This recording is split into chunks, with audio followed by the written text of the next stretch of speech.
राम, मैं आपको थोड़ी सी एक तारीफ करना चाहता हूं, बताना चाहता हूं, जहां पर इन्होंने रात को जिस शख्सियत के मकान पर इंडिया ने जो हमला किया है, 2 जगहों पर उसने हमला किया। एक उसने मौलाना मसूद अजहर जो एक जिहादी कमांडर हैं, जो जैश ए मोहम्मद के सरबराह हैं, उनके घर पे इन्होंने हमला किया। उसकी फैमिली के 12 लोग शहीद हो गए, जिसमें छोटे बच्चे भी शामिल हैं। और दूसरा हमला मुरीद के लश्कर तैयबा के मरकज पे किया है, वहां पर भी लोगों की शहादत की खबरें मौसूल हुई हैं।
This time, if Pakistan dare take any action, and Pakistan knows it, what we are going to do.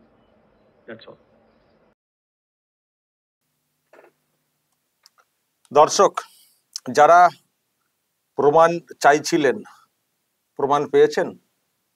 এই তো জঙ্গি, জঙ্গি পরিষ্কার, আগ্নেয় অস্ত্র সাথে নিয়ে বলছে। কি বলল? জিহাদি কমান্ডার মাসুদ আজহার, জৈশ-ই মোহাম্মদ, তার পরিবারের মানে লোক মারা গেছে।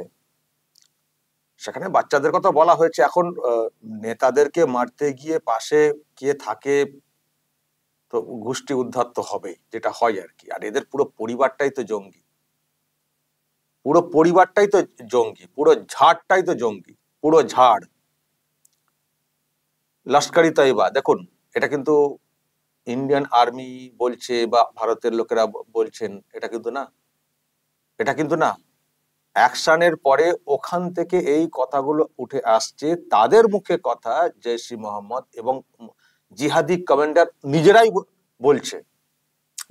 বলছে সেখানে হামলা হয়েছে, এদেরকে মেরে ফেলা হয়েছে, লস্কর-ই তৈয়বার মার্কাজে হামলা হয়েছে। আর কি প্রমাণ চাই? যারা প্রমাণ চাইছেন যে পাকিস্তানে কি হয়েছে আদৌ হয়েছে কিনা, প্রমাণ দিন। আর কি প্রমাণ চাই? এবং জঙ্গি হামলা, জঙ্গিদেরকে মারা হয়েছে কিনা, প্রমাণ দিন। আর কি প্রমাণ চাই? নাকি এটা বলবেন যে মাসুদ আজহার জঙ্গি কি, তার প্রমাণ চাই, তার প্রমাণ দিন। আবার তারও প্রমাণ দিতে হবে মাসুদ আজহার জঙ্গি কিনা, তার প্রমাণ পাননি। মাসুদ আজহার সম্পর্কে ইন্টারন্যাশনালি কি বলা হয়েছিল, প্রমাণ পাননি। লস্কর-ই তৈয়বার সম্পর্কে কি বলা হয়েছে, কি প্রমাণ পাননি। যদি আবার ওইগুলো জঙ্গি সংগঠন কিনা তার প্রমাণ চান, তাহলে প্রমাণ দেওয়া যাবে, সে তো আরো তাহলে তথ্য রিপোর্ট দেখাতে হবে।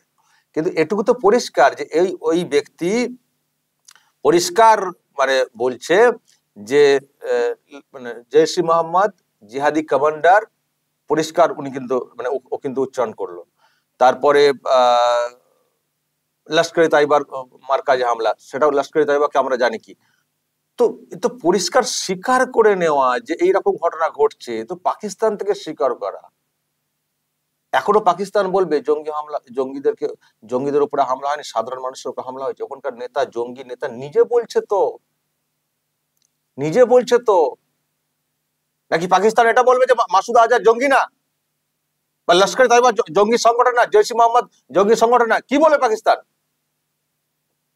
কিন্তু পরিষ্কার স্বীকারোক্তি, পরিষ্কার তারা ওপেন মঞ্চে প্রকাশ্যে বলছে। এবং সব থেকে বড় কথা দর্শক, ওপেনলি বলছে ওপেনলি বলছে গর্বে, মানে এটা কোনো ব্যাপার না, মানে মৌলানা বলা হচ্ছে ওপেনলি, এগুলো সেগুলো সবাই শুনছে। তার মানে কি? তার মানে যারা এখানে আছে, যাদেরকে দেখতে পাওয়া যাচ্ছে, সব তার মানে জঙ্গি, জঙ্গি মাইন্ডেড।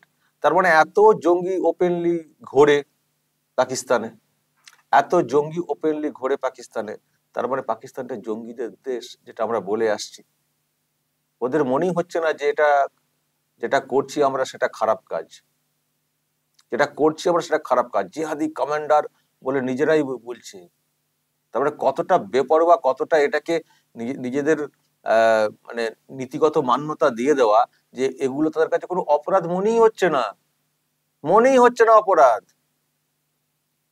আমি দর্শক সেই জন্যই তো বলছি, বলে আসছি যে ইন্ডিয়ান আর্মি যথেষ্টই কাজ করেছে, নিকেশের চেষ্টা করেছে, এবং আর্মির তরফ থেকেও গতকাল বলা হয়েছে যে পাক আর্মি জানে যে আমরা কি করতে পারি।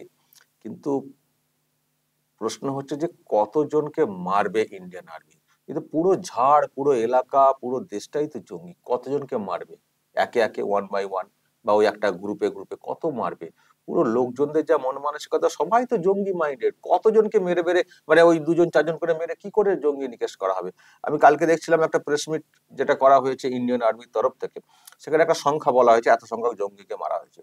কিন্তু যে জঙ্গিকে যে মারা হয়েছে তাতে কি মানে কতটা শেষ করা গেল? এই তো দেখছেন তো, এইসব লোক ওপেনলি যেভাবে বলছে, এবং মানে ওদের সব নামগুলো বলা হচ্ছে একবারে জয়সি মোহাম্মদ, লস্কর তৈবা, গর্বের সঙ্গে বলছে, যেন বিরাট ব্যাপার। কোনো অপরাধ বোধ বা এগুলো যে অন্যায়, এগুলো ঠিক না, এরকম কোনো মানেই নেই। বলছে আমাদের উপর হামলা হয়েছে, এরকম এরকম ব্যাপার। এবার কি করবে? আরো অনেকে তো বেঁচে আছে, তারা আবার দেখুন কি করার চেষ্টা করে আবার। তবে সরকার পক্ষকে, সেনাবাহিনীকে সতর্ক থাকতে হবে। আর আমি তো আগেই বলেছি যে এই জঙ্গিপনাটা একটা ক্যান্সারের মতো। এই রোগের মানে ক্যান্সার অনেকের ক্ষেত্রে ট্রিটমেন্ট হয়ে যায়, ভালো হয়ে যায় ক্যান্সার রোগ, কিন্তু অনেক ক্ষেত্রেই হয় না।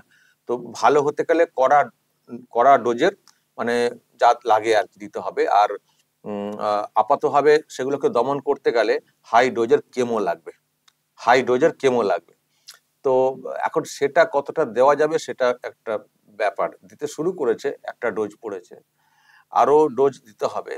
আর পুরো মানে জঙ্গিপনাকে উৎখাত করতে গেলে সব থেকে ভালো ওই টোটালটারই গলা টিপে দেওয়া গোটা পাকিস্তানের।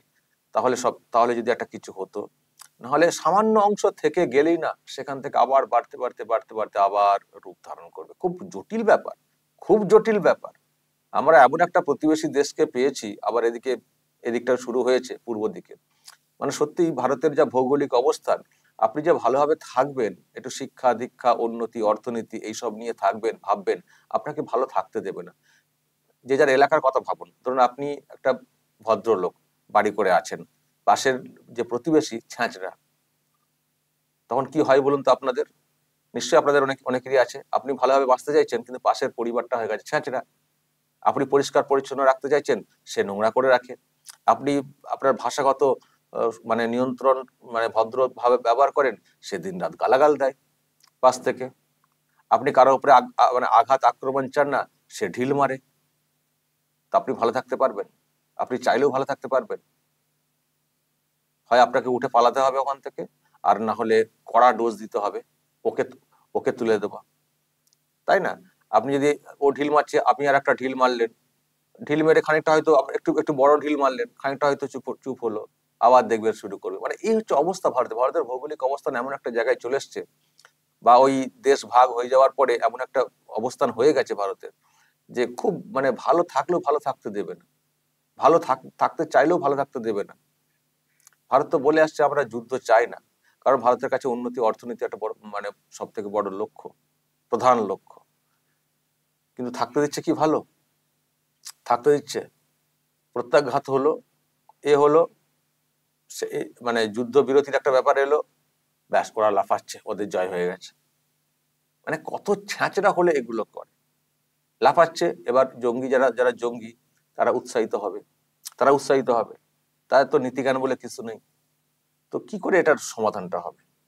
কি করে এটার সমাধানটা হবে? ওই বললাম একটাই, পুরো শেষ করে দিতে বলে সব থেকে ভালো হয়।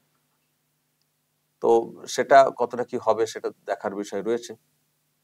তো যাই হোক, ইন্ডিয়ান আর্মি, ভারত সরকার যে বলে আসছে যে পাকিস্তান জঙ্গিদের দেশ, জৈশ-ই মোহাম্মদ, জিহাদি ওই কমান্ডার মাসুদ আজহার এই যে বলে আসছে, লস্কর তাইবার এই যে বলে আসছে, এবং সত্যি যে তাদেরকে টার্গেট করেই হামলা চালিয়েছে ভারত, অন্য কাউকে না, পুরো টার্গেট করে, সেটা অন্তত প্রমাণ হলো এই ব্যক্তির কথাতে, যে এইসব সেন্টারে তার মানে টার্গেট করে কিভাবে নিখুঁত অপারেশনটা চালিয়েছে ভারত, এটা প্রমাণ হলো।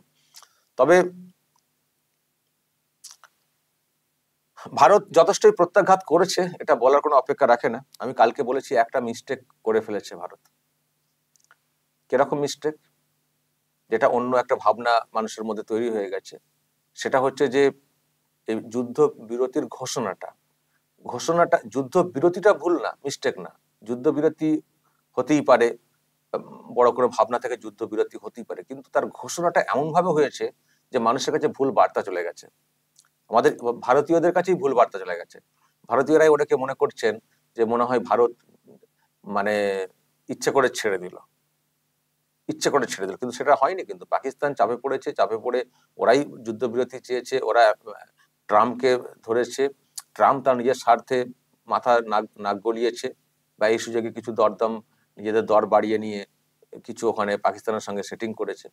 তো তারা ভারতের সঙ্গে যোগাযোগ করেছে, মানে আমেরিকা যোগাযোগ করে ভারতকে রাজি করিয়েছে, ভারত রাজি হয়েছে, এই হচ্ছে ব্যাপার।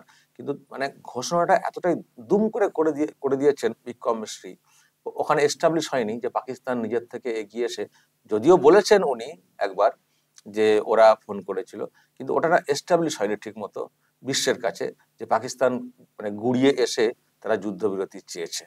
আর আমরাও প্রত্যাঘাত যা করার করেছি, আমাদের অপারেশন জারি থাকবে। সুতরাং ঠিক আছে, আমরাও কিছু শর্ত চাপাচ্ছি, শর্ত দিচ্ছি, জঙ্গিদেরকে আমাদের হাতে তুলে দিতে হবে, বা কাশ্মীর সমস্যার এইভাবে করতে হবে, এরকম। বা যদি এটা বলা হতো, ঠিক আছে ট্রাম্পের তরফ থেকে এরকম অ্যাপ্রোচ করা হয়েছে, আমরা দেখি কি করা যায়, আমরা নিজেরা বৈঠক করে সিদ্ধান্ত নেব, তারপর ভাববো আমরা, এই টাইপের একটু বার্গেনিং এর জায়গাটা, মানে অন্ততপক্ষে মার্কেটিংটা, অন্ততপক্ষে দেখানোটা, মানে মানুষের কাছে বিষয়টা এস্টাবলিশ করাটা, সেটা কোথাও খামতি হয়ে গেছে সরকার পক্ষের। সেই জন্য এতটা সমালোচনা শুরু হয়ে গেছে যে ভারত ছেড়ে দিল। অ্যাকচুয়ালি ছেড়ে দেওয়া না, প্রত্যাঘাত যেভাবে করেছে যথেষ্টই কিন্তু আঘাতটা করেছে, পরিষ্কার নিশ্চয়ই বুঝতে পারছে, যথেষ্টই আঘাতটা করেছে। আরো টার্গেট আছে, সেটা বলেওছে ভারত, সেই মতো করে এগোবে, এবং আর্মির যা স্ট্রেংথ তাতে সত্যি আমরা বিশ্বাস রাখি। কিন্তু ওই যে একটা দুম করে ঘোষণা করে দেওয়াটা, ভারতের মানুষকে মানে কনফিডেন্সে না নিয়ে, মানুষের কাছে নিজেদের অবস্থান ক্লিয়ার না করে, এটা একটা মানে বুমেরাং টাইপের হয়ে গেছে। সেই জন্য ভারতের অনেকেই উল্টো রিয়াকশন দিচ্ছেন। এটা একটু আমি বলবো একটু চালে ভুল হয়ে গেছে। যুদ্ধবিরতিটা মিস্টেক না, যুদ্ধবিরতির ঘোষণার পদ্ধতিটা, এটাতে একটু মিস্টেক আমার নিজেরও কোথাও মনে হয়েছে। তো যাই হোক, সেটা অন্য বিষয়। সরকার পক্ষ আবারও তো কাল থেকে দেখছেন, তারা ফের সজাগ থাকছে, তারাও হয়তো কোথাও ফিল করছে যে মানুষের কাছে ভুল বাড়তে যাচ্ছে, কিন্তু তারা পরিষ্কার কালকে বলে দিয়েছে প্রেস মিট করে যে অপারেশন সিন্দুর অন আছে, এবং আমরাও আমাদের দাবিতে অনড় থাকবো। আজকে একটা প্রথম বৈঠক রয়েছে, ডিজিএমও দুই পক্ষের বৈঠক রয়েছে, এবং সেখানে কাশ্মীর ইস্যু তোলা হবে, সিন্ধু জল চুক্তির ব্যাপারটা নিয়ে যদি ওরা কিছু বলতে আসে তার প্রত্যুত্তর দেওয়া হবে, তারপরে আমাদের যা দাবি আছে সেগুলোকে বলা হবে। এবং শুনলেন আপনারা, একজনের বক্তব্য শোনালাম, ওরাও ভালো করে জানে যে ইন্ডিয়ান আর্মি কি করতে পারে। সুতরাং আমরা যে ছেড়ে দেওয়ার পাত্র না, সেটা আমরা বুঝিয়ে দেব, এবং ভারতের মানুষকেও সেটা আর কি বোঝানোর চেষ্টা হচ্ছে, যেটা বুঝছেন ভুল বুঝছেন, এটাও কিন্তু বোঝানোর চেষ্টা হচ্ছে। তো যাই হোক দর্শক, সেটা তো ধোঁয়াশা ক্লিয়ার হয়ে যাবে, ভারত কি চেয়েছে কি না চেয়েছে, সেই ধোঁয়াশা ক্লিয়ার হয়ে যাবে। আসলে ট্রাম্প একটু বেশি মাথা মেরে ফেলেছেন, যেটা পরিষ্কার। কিন্তু দর্শক, যেটা আমি বলতে চাই শেষেও, যে দেখুন, এই যে প্রমাণ চাইছেন যারা, বা পাকিস্তান যে অস্বীকার করার চেষ্টা করছে জঙ্গিদেরকে মারেনি, তো ওখানকার লোক তো বলছে, ভারতীয় লোকেরা শুধু বলছে না, ভারতীয় লোকেরা তো মানে বাহিনী তো মানে প্রমাণ দিয়েছে, তো ওখানকার লোক তো বলছে যে জৈশ-ই মোহাম্মদ, লস্কর-ই তাইবার মার্কাজে হামলা করেছে ভারত। এ তো প্রমাণ, আরো কি প্রমাণ চাইছেন? আর এদেশ থেকেও যারা প্রমাণ চান, তারাও দেখুন সত্যি জঙ্গি সেন্টারে হামলাটা ভারত করতে পেরেছে কি পারেনি, দেখুন এইসব স্বীকারোক্তি দেখে। দর্শক বলবেন যা বলার এই নিয়ে অবশ্যই বলবেন এবং নজর রাখবেন আরামবাগ টিভিতে।